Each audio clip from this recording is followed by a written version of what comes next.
5 রাজ্যে যা ইলেকশন হয়েছে তার মধ্যে 4-এ বিজেপির জয়। আর সেটা হলেও পশ্চিমবঙ্গকে মানুষ দেখিয়েছে যে আপনারা দেখে শিখুন, এখানে হতে পারতো, কিন্তু ডেভেলপমেন্টের জন্য যারা ভোট দিয়েছে সেখানে বিজেপির জিত হয়েছে।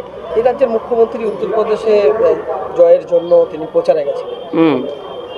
দেখুন, খুব কিন্তু এটা লজ্জার বিষয় আমার জন্য, কেন আমিও ওখানে ছিলাম 15 দিন ক্যাম্পেইন করেছি ইউপিতে।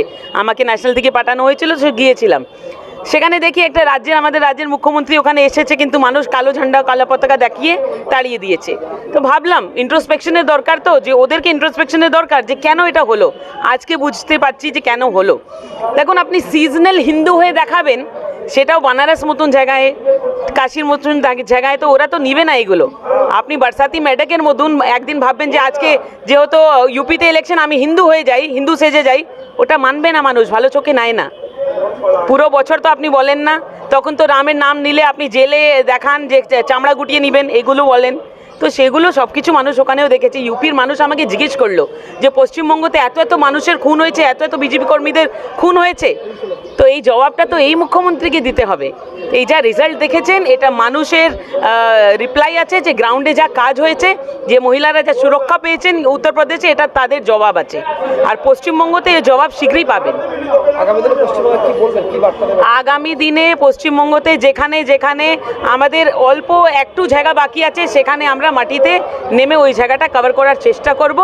আপনি দেখবেন ভারতীয় জনতা পার্টিরই ফিউচার আছে ওয়েস্ট বেঙ্গলে। আর বিজেপি থেকে বহু কর্মী, বহু লিডার তারা তৃণমূলে যোগদান করছে।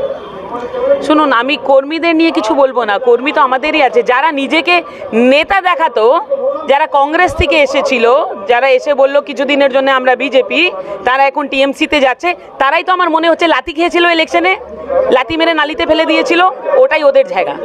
মুখ্যমন্ত্রী তো কংগ্রেস বলে কোনো কিছু কাশী বিশ্বনাথ দর্শন করতে গেছিলেন। ভুল ধারণা মানুষের, ভুলভাল দেখিয়েছে। উনি জাননি, উনি অখিলেশ যাদবের মন রাখতে একবার মঞ্চে উঠেছিলেন। উনি নিজেও জানেন যে এখানে যোগীজি জিতবে, এখানে মোদিজি জিতবে।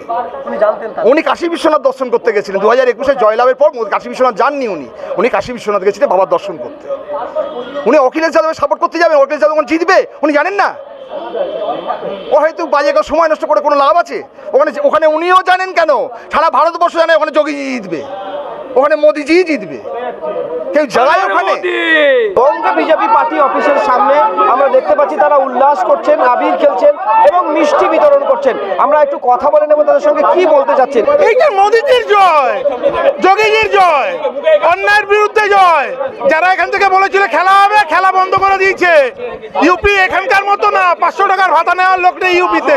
আরো প্রভাব পড়বে অবশ্যই 2026-এ আমরা ক্ষমতায় আসছি পশ্চিমবঙ্গে। আমাদের প্রেসিডেন্ট বলে দিয়েছে 2026-এ আমরা ক্ষমতায় আসছি। 24-এ অ্যাবসলিউট মেজরিটি আমরা পাবো দিল্লিতে। আর একটাই কথা, হর হর মোদি, ঘর ঘর মোদি। এই যে একটা ভালো জয় গোটা দেশে, বিজেপির যে জয়, এই জয়ের ফলে একটা পরিবেশ নির্মাণ হবে। সেই পরিবেশের প্রভাব অবশ্যই পশ্চিমবঙ্গেও পড়বে এবং পশ্চিমবঙ্গে গেরুয়া ঝড়ের প্রভাবের বাইরে থাকবে না। উত্তরপ্রদেশে অখিলেশ যাদবকে তিনি সমর্থন জানিয়েছেন, প্রার্থী না দিলেও আজকের ফলাফল। এখন মুখ্যমন্ত্রী যাদেরকে সমর্থন জানিয়েছেন, সে চন্দ্রবাবু নাইডু থেকে কুমার স্বামী থেকে শুরু করে অখিলেশ যাদব, এখনো কেউ বলছে বিরাট কোহলির কথা। সবারই অবস্থা খুব খারাপ। গোয়াতে তৃণমূল কংগ্রেস জোট এখনো দেখা যাচ্ছে যে তারা বেশ কয়েকটি আসলে লিড করছে। 3 থেকে 5 গোয়ায় প্রথমবার তৃণমূল কংগ্রেস তারা কি বলবে?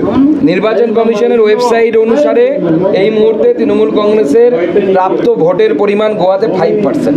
আমার কাছে নির্বাচন কমিশনের ওয়েবসাইটের তথ্য আমি দেখতে পাচ্ছি। অভিযোগ করছেন যে সেন্ট্রালের ফোর্স, ইউপির ফোর্স এবং হচ্ছে ইভিএম জালিয়াতির কারণে এই জয় এসেছে, কি বলবে? এটা অন্যান্য রাজ্যে হয় না, তাহলে পরে ভারতবর্ষের অন্যান্য রাজ্য থেকে একই কথা শোনা যেত। ওনারা বাংলায় একটা কথা আছে জানেন তো, চোরের মন সবসময় পুলিশ। তো চোর যারা, তাদের মন, তারা সবসময় অন্যকে সন্দেহ করে যে এ বুঝি চোর। তো ভিড়া দাকিবে, সেটাই হচ্ছে।